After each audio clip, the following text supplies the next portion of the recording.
Okay. Good day everyone. Pag-aaralan natin ngayon yung volleyball and basketball, no? Kailangan nyo panoorin to dahil ang preliminary exam nyo is March 27 and 28 na, no? Kaya kailangan natin maghabol ng lesson. Okay, unahin na natin yung volleyball.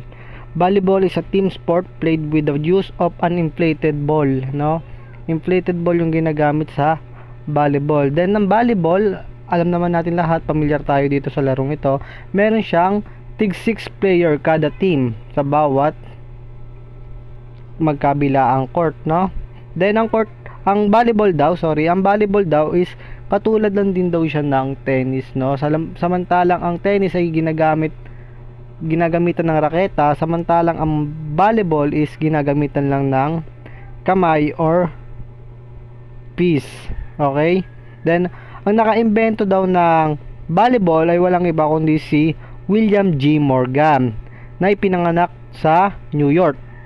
Okay. Dati ang original name ng volleyball is tinatawag na Mintonet. Okay, Mintonet. Okay. Then the game was first presented at the YMCA College in Springfield early in 1896. Okay. Dati Mintonet nga ang tawag, ngayon pinalitan siya ni Professor Alfred T. Halstead ng volleyball, kaya siya naging volleyball. Then dati ang spelling ng volleyball is nahati sa dalawang word, volley saka ball. Then in 1952, the Administrative Committee of the United States Volleyball Association voted to spell the name with only one word. Kaya pinagsama na yung volley and ball, naging one word na lang siya, volleyball. Okay? Next is basic rules of volleyball. Each team is allowed to have a maximum of 3 hits to return the ball over the net. Okay. Meron kayong tagtatatlong pagkakataon para i-hit yung bola papunta sa kalaban nyo. Okay? Meron tayong 3 touches na tinatawag. Okay? Pagka 1 hit mo at napunta sa kalaban, okay lang yon. 1 and 2 hit, pwede mo pang ipunta sa kalaban, and 3 hit. Pero pag naka 4 hit ka na, doon ka na matatawagan ng violation dahil dapat pangatlong hit mo ng bola napunta na sa kalaban. Okay? A rally continues until the ball hits the ground, gets out of bounds, or if a team fails to return the ball successfully. Okay. Meron tayong pagka napunta mo yung bola sa outside lane, pwede yung kalaban magka-score. At kung napalo mo naman yung bola or na-spike mo yung bola sa court ng kalaban mo at hindi nila na-receive, sa inyo mapupunta yung score. Then kung nag-serve ka at hindi pumasok at di umabot sa kalaban, ang score nun is sa kalaban. Okay? When a serving team wins a rally, it wins a point and continues to serve the ball. Okay? Pagka halimbawa naka-score ka dahil sa spike mo, meron kang pagkakataon na makapag-serve ulit dahil pumasok yung serving mo at hindi na-receive ng kalaban. Habang nakaka-score kayo, sa inyo mapupunta yung score at kayo din ang mag-serve ulit nito. Okay? Number 5. A player is not allowed to hit the ball twice in succession. Halimbawa, nag-serve yung kalaban, hinit ko yun ako nag-receive. Kailangan sa pangalawang touch ng bola, hindi na ako ang mag-hit. Dapat kakampi ko na, 'di ba? Para hindi tayo matawagan ng violation. Okay? Number 6, a foul is committed of any part of the hand or body of the player touches the net. Okay? Pagka sumabit yung kamay mo sa net, pagka spike mo halimbawa sumabit, o kaya pagka block mo sumabit, pwede kang tawagan ng violation doon. O kaya halimbawa dun sa ilalim ng net, 'di ba may linya doon, yung naghahati sa inyo na linya sa baba.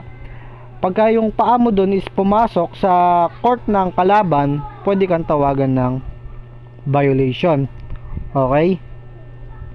Next is number 7. A team is given a point every time it wins a rally. Okay. Ito nga. Pagka na outside mo yung na outside ng kalaban mo yung bola, sa inyo ang mapupunta ang score at kayo rin ang magse-serve. Kung nakapag-spike naman kayo at pumasok sa court ng kalaban nyo at hindi nila na-receive, sa inyo mapupunta yung court. O kaya pagka nag-fail sila sa serving nila, pwede sa inyo mapupunta ang score. Ganun lang. Okay? Next, number 8. Ang number 8, when a serving team fails to score, a side out is called and receiving team becomes the serving team. Okay? Number 9, meron daw tayong 25 points. 'Di ba sa basketball may oras na sinusunod, dito scorean lang talaga, paunahan maka 25 points. Paano kung all 24 kayo? Anong mangyayari? Mag-a-add yun ng tinatawag na juice. Kailangan makalamang kayo ng dalawa sa kanila bago kayo manalo. Pag all 25 kayo, kailangan maka 27 ka at makapag-stay lang sila sa 25. Okay, gets? At sa larong volleyball, meron tayong tinatawag na 5 sets.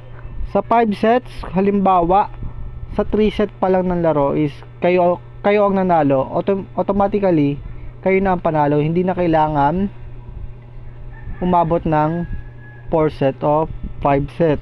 Okay? At ang tawag pala tumatawag sa violation sa kanila is umpire, not referee. Umpire ang tinatawag sa kanila. Next is basic skills in volleyball. Ano-ano ito? Meron tayong serving. Sa serving may tatlo tayong uri na ginagamit sa pagdating sa serving. Meron tayong underhand serve, meron tayong sidearm serve, meron tayong overhand serve. Okay, atong tatlong serving na to is pagdating ng face to face, i-demo ko sa inyo kung paano siya gawin para mas maintindihan nyo. Okay? Next, ito yung volleyball court, yung sukat nya. Yung kabuuang haba nya, meron tayong 18 meters. Samantalang ang lapad nya, meron tayong 9 meters. Okay? Yung taas naman ng net natin, meron tayong 2.43 meters para sa lalaki at 2.24 meters para sa babae. Okay? Yung mga ibang sukat dyan, di ko na masyadong i-detalye, aralin nyo na lang. Okay? Baka lumabas din sa preliminary exam niyan. Okay? Sunod naman natin agad yung basketball. Sino nga bang naka-imbento ng basketball? Ito, pamilyar tayo sa laro na to.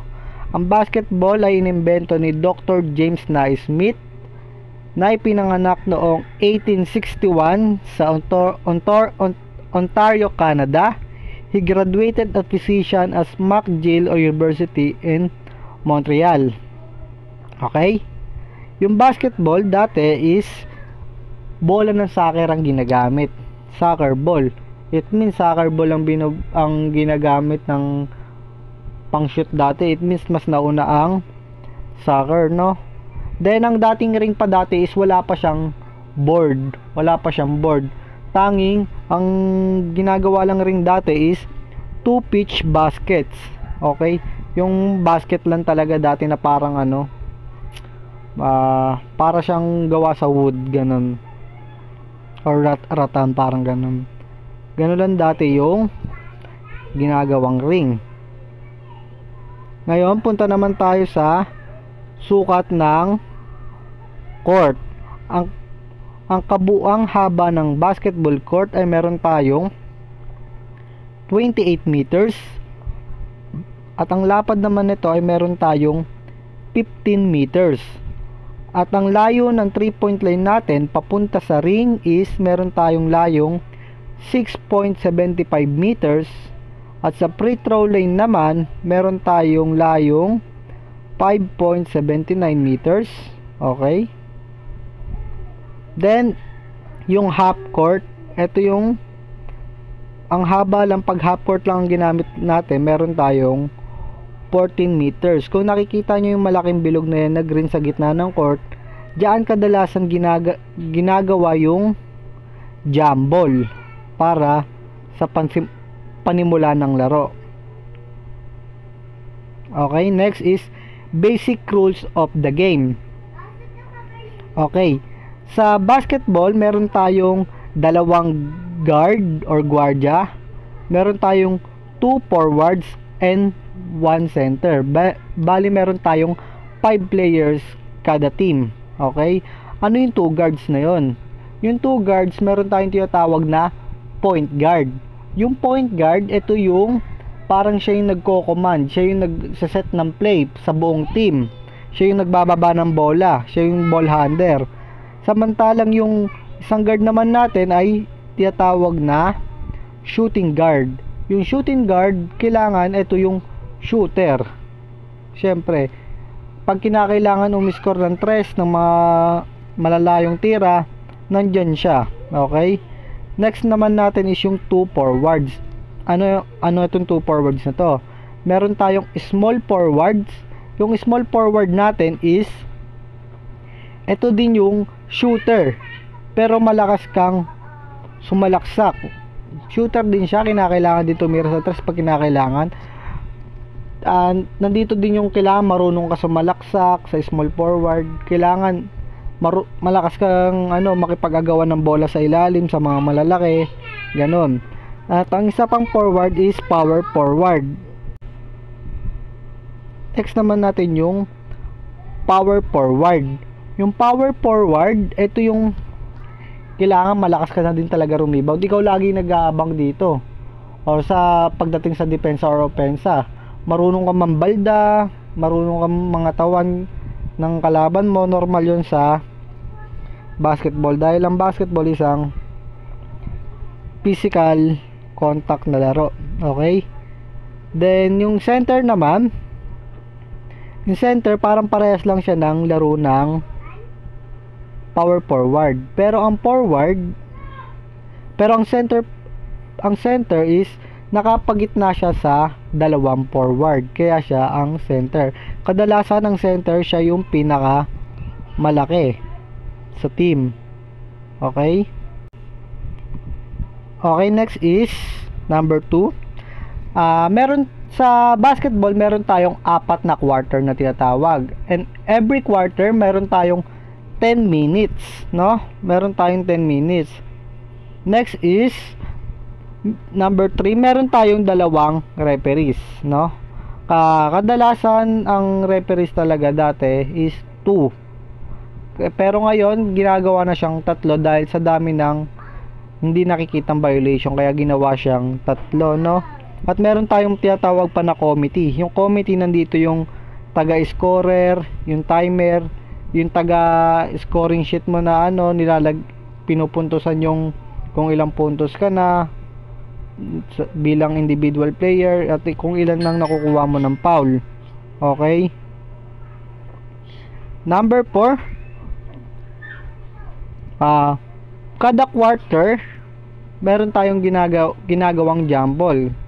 Katulad ng sinabi ko kanina, ginagawa yun sa pinakagitna ng court, doon sa may malaking bilog na sinabi ko kanina, sa may color green.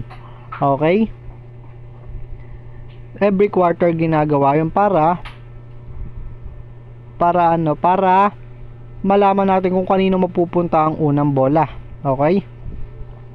Next is, ito naman yung points niya.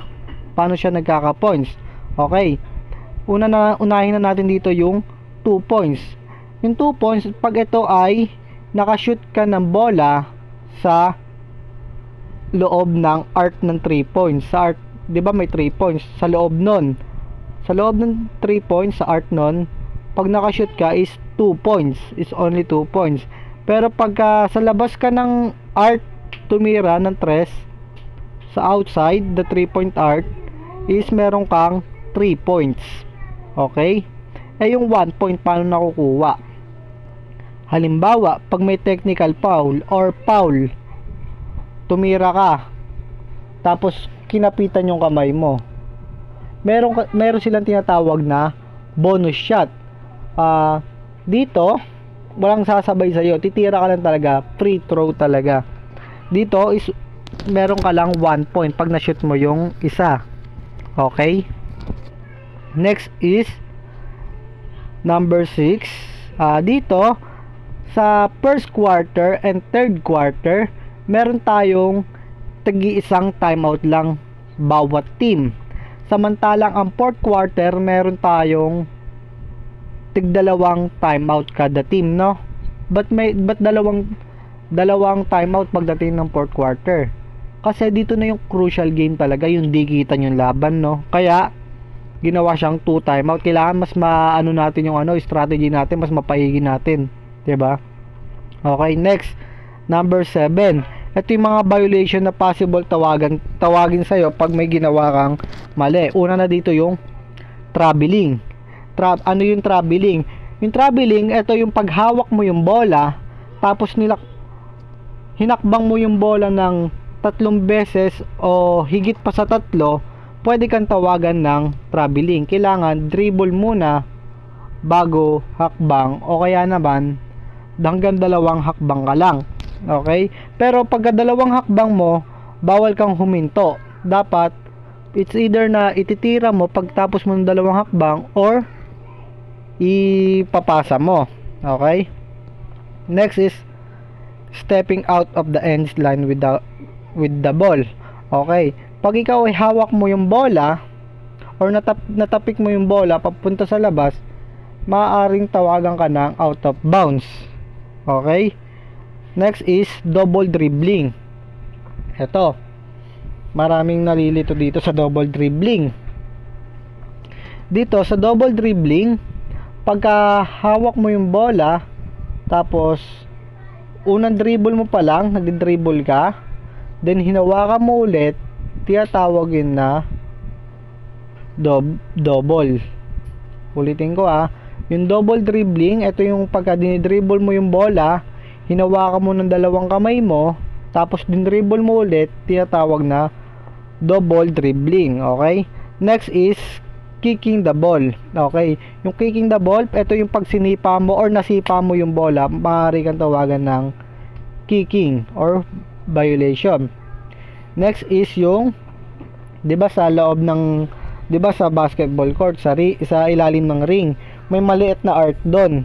Pag nag-stay ka lang doon at nasa inyo ang possession ng bola, naka-stay ka lang doon sa may art na yon, maaari kang tawagan ng 3 seconds violation.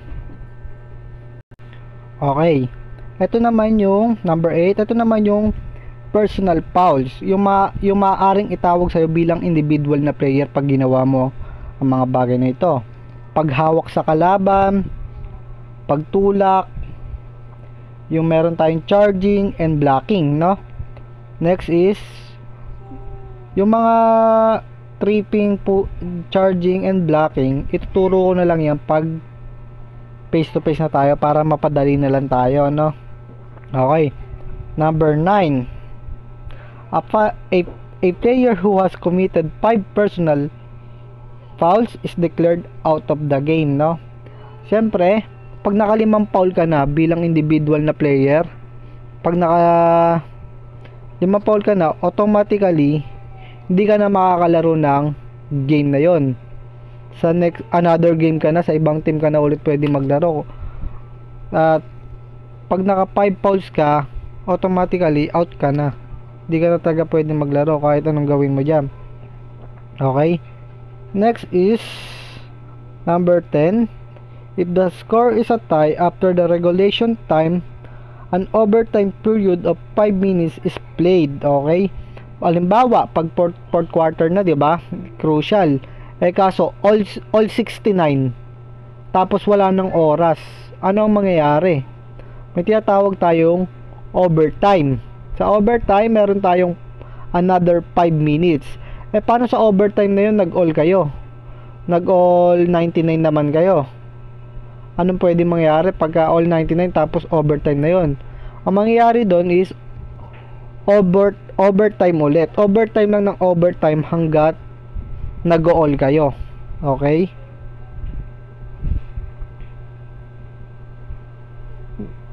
Next is basic skills in basketball, no?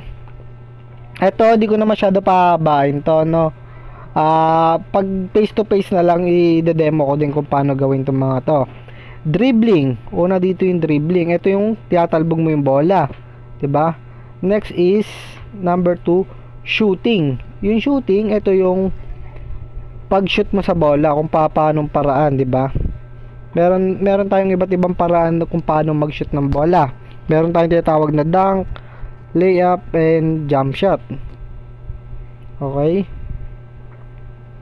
Next, number 3. Syempre, una na dyan yung passing. Sunod na dito yung passing. Yung passing, meron din tayong iba't ibang uri ng pagpasa. Meron tayong chest pass. Yung chest pass, ito mula to sa dibdib. Yung bola nasa dibdib mo, tapos itutulak mo papunta sa kakampi mo. Yung bounce pass, ito yung bago makarating sa kakampi mo yung bola, nakatalbog muna sa sahig. Bounce pass. Overhead pass, ito naman yung bola is nasa ulo mo or nasa likod ng ulo mo, ibabato mo papunta sa kakampi mo. Underhand pass, meron tayo ditong parang bowling pass, ganon, pero hindi mo pagugulungin yung bola kasi makakagawa agad yan. Next is baseball pass. Yung baseball pass, alam naman natin kung paano bumato yung mga baseball, di ba? Mga baseball player. Halimbawa na lang sa tinuro ko dun sa baseball, yung pagbato ng pitcher. Yung pitcher ng baseball, ganun ang tinatawag na baseball pass. Okay? Lahat ng pwedeng i-demo dito sa lesson natin sa volleyball and basketball is i-demo ko sa face to face natin. Okay? Kaya sana tapusin nyo itong video na to at mag-react ng like lang, like only, bawal heart react. Like lang kung natapos mo ang video na ito, no, para malaman ko kung sino yung bibigyan ko ng plus grade. Yun lang. Then recitation tayo.